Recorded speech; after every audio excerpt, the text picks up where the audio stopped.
राम राम सभी भाई दोस्तों। सुप्रीम कोर्ट में एक बहुत ही महत्वपूर्ण मामले में सुनवाई चल रही है, बहुत चल रही है। और ये सुनवाई जो है ये 2 दिन में नहीं होने वाली है, बल्कि ये इस सुनवाई को लेकर डेली बेस पे रखा गया है। तो जब तक इस मामले की सुनवाई नहीं हो जाती है तब तक इसमें सुनवाई जो है डेली बेस पे सुप्रीम कोर्ट में चलती रहेगी। मामला जुड़ा है मध्य प्रदेश से, और ये मामला है ओबीसी आरक्षण को लेकर। ओबीसी आरक्षण को लेकर 13% और 27% आरक्षण जो है उसे लेकर ये मामला छिड़ा है। और इस मामले में ये बहुत पुराना मामला है, मतलब 6 साल पुराना मामला है। 6 साल पुराने मामले में अब इस पे सुनवाई चल रही है। और वहाँ पे बहुत ज़्यादा फैक्ट हैं, बहुत ज़्यादा महत्वपूर्ण बातें हैं जिसे आपको समझना पड़ेगा। और ये ऊपर ऊपर बोलने से समझ में नहीं आने वाला है। तो कृपया आप लोग ध्यान पूर्वक सुनना, क्योंकि इसमें इतना ज़्यादा फैक्ट है कि उसे हम भी जो है स्क्रीन पे देख कर ही आपको बता पाएंगे, नहीं तो ऐसे जो है हम भी नहीं बता पाएंगे, इतना ज़्यादा इसमें फैक्ट है। तो आप लोग ध्यान पूर्वक सुनिए और मैं आपको बताता हूँ ए टू जेड जितना भी इसमें सारी चीज़ें हैं। अब इसमें मामला है जो है 27% विशेष रूप से लोक सेवा आयोग की एक मतलब वैकेंसी आती है, उसी को लेकर है, जहां पर 13% होल्ड पदों के लिए लेकर जारी विवाद हुआ। अब इसमें हम चलते हैं पृष्ठभूमि की तरफ और समझते हैं सारी चीजें। कोटा बढ़ाकर 27% के अधिनियम संशोधन। मध्य प्रदेश सरकार ने 2019 में एक अध्यादेश पारित किया, जिसके बाद विधेयक द्वारा यह सुनिश्चित किया गया कि ओबीसी अन्य पिछड़ा वर्ग तो राज्य सार्वजनिक सेवा एवं अन्य भर्ती प्रक्रियाओं में 14% से बढ़ाकर, मतलब 13% 14% से बढ़ाकर 27% आरक्षण मिले। इस बदलाव को लेकर कई याचिकाकर्ताएं हाई कोर्ट और सुप्रीम कोर्ट में चली गए। अब यहाँ 87 और 13 का फार्मूला आया। अब 87 और 13 का फार्मूला क्या, उसके बारे में हम समझे। न्यायालयों ने पूर्ण 27% आरक्षण पर रोक लगाई और स्थगन आदेश। मध्य प्रदेश सरकार ने एक मध्यवर्ती व्यवस्था अपनाई। इसको 87% और 13% फार्मूला कहा जाता है। मतलब कोर्ट ने 27% जो आरक्षण था उस पर रोक लगा दिया। उसके बाद मध्य प्रदेश गवर्नमेंट ने 87 और 13 का फार्मूला बनाया। अभी 87 और 13 का फार्मूला क्या है उसे समझते हैं। कुल विद्यापित पदों का 87% हिस्सा उन उम्मीदवारों को दिया जाए जो वर्तमान लागू नियम छूटे हुए आरक्षण के तहत हो सकते हैं। मतलब ये 87% उन्हें मिलना चाहिए जो इसमें छूटे हुए नियम में हो सकते हैं। उसके बाद बाकी 13% पदों को होल्ड, मतलब रोक कर रखा जाए। इन 13% पदों के लिए 2 लिस्ट बनाई जाए, एक ओबीसी उम्मीदवारों की सूची और दूसरी समान अनारक्षित उम्मीदवारों की सूची। और यह तय होती कौन सी सूची तो उन पदों पर नियुक्ति मिलेगी, यह आधारित किया जाए जब सुप्रीम कोर्ट इस पूरे मामले पर अंतिम फैसला कर दे।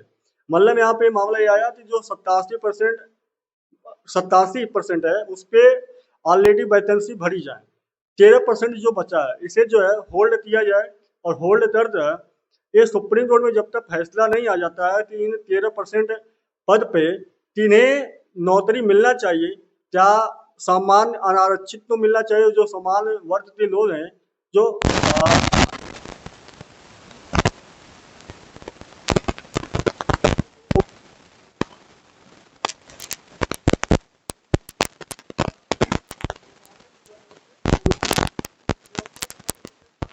अपने आदेशों में भी सितारा था। मतलब इसे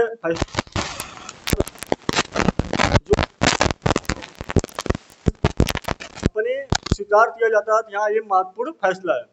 अब बचा 13% होल्ड वाला मामला। यह विवाद मुख्यतः उन 13% पदों को लेकर है नहीं की गई। याचिकाकर्ताओं का दावा है कि ये पद ओबीसी वर्ग को दिए जाएं, क्योंकि यदि 27% आरक्षण वैध घोषित होता है तो ये पद ओबीसी को ही मिलना चाहिए।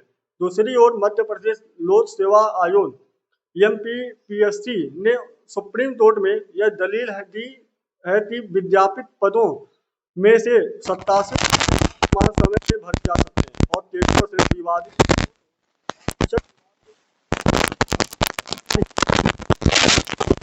फिर जो है बाद में एमपी पीएससी ने यह स्वीकार किया कि उसने पहले फाइल किया जाए जवाब एफिडेविट तो हो सकता है, और उसने सुप्रीम कोर्ट से यह आग्रह किया कि वह पूर्व पूर्व जवाब तो वापस लिया जाए ताकि एक सही और संशोधित जवाब प्रस्तुत किया जाए। मतलब जो एमपी पीएससी है, इनके द्वारा जो पहले एफिडेविट जो दलील दी जाती है उसे वापस लेने की बात करते हैं। और इसमें तो सुप्रीम कोर्ट ने इस मामले को दैनिक सुनवाई डे टू डे हेयरिंग के रूप में सुनने की सहमति दी है ताकि मामले का तेजी से निपटारा हो सके। कोर्ट ने मध्य प्रदेश सरकार को इस मामले पर निष्क्रियता डिले के लिए तटस्थ किया है। 6 वर्षों तक 13% पदों को होल्ड किया गया, बावजूद इसके दावे किए गए कि आरक्षण लागू किया जाना चाहिए। सुनवाई आज मतलब कल से जो है शुरुआत हो चुकी है, और इस सुनवाई में यह तय होना है कि 27% ओबीसी आरक्षण कानूनी रूप से वैध हैं या नहीं है, और अगर वैध हैं तो 13% होल्ड पदों का क्या किया जाना चाहिए। यहाँ पे मामला 27% और 13% का है। अगर 27% जो आरक्षण है ये ओबीसी को मिलता है तो वहाँ पे 13% मामला सॉल्व हो जाएगा। अगर नहीं मिलता है तो ये 13% जो होल्ड वाला मामला है इसे लेकर एक बहुत बड़ा बात छिड़ा है कि समान वर्ग के लोग मिलना चाहिए या फिर जो ओबीसी वर्ग के लोग हैं उन्हें मिलना चाहिए। अब यहाँ पे मध्य प्रदेश की सभी राजनीतिक दलों ने एक बैठक की है और 27% ओबीसी आरक्षण का समर्थन किया है।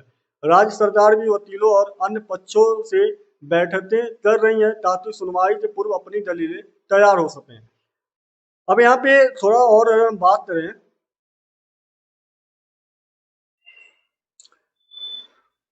एमपीपीएससी ने अपने पहले दायर मतलब एफिडेविट को वापस लेने का प्रस्ताव रखा है। एक शुद्ध उत्तर दर्ज करने की मंशा जताई है। यदि सुप्रीम कोर्ट 27% ओबीसी आरक्षण को संविधान संगत वैध ठहराता है तो 13% होल्ड पदों को ओबीसी उम्मीदवारों को नियुक्त करने का रास्ता खुलेगा। और यदि सुप्रीम कोर्ट 27% ओबीसी आरक्षण संविधान यदि कोर्ट 27% आरक्षण तो खारिज करता है या उसमें संशोधन करता है तो 13% पदों का समान प्रक्रिया लागू की जा सकती है या अन्य निर्णय हो सकता है। तो ये महत्वपूर्ण है, और ये जो है मध्य प्रदेश में बहुत ही महत्वपूर्ण मामला है। ओबीसी और सामान्य कैटेगरी को लेकर ये 13% जो होल्डिंग वाला मामला है, जो अभी जिन पर नियुक्तियां नहीं हो पाई हैं उन्हें लेकर ये मामला सुप्रीम कोर्ट में चल रहा है। बहरहाल सुप्रीम कोर्ट के ऊपर अब निर्भर है तो क्या 27% जो आरक्षण है उसे लागू करता है या उसे खारिज कर कर जो 13% का मामला है उस पर जो है कुछ अपना निर्णय लेता है। तो इस पे अब आने वाले टाइम में जब अपडेट आती है, जब निर्णय आता है, फैसला आ जाता है, फिर मैं आपको बताऊंगा कि इसमें क्या महत्वपूर्ण निर्णय आया है सुप्रीम कोर्ट का। इसलिए जो है आप तब तक जो है वीडियो को लाइक शेयर सब्सक्राइब कर लीजिए और बेल आइकन भी दबा दीजिए ताकि वीडियो जब आवे, अपडेट वाला वीडियो आए तो आप तक जरूर पहुंच जाए। बहरहाल मिलते हैं नए वीडियो में, तब तक लिए इजाजत दीजिए। जय हिंद, जय Bharat, Vande Mataram, thank you so much.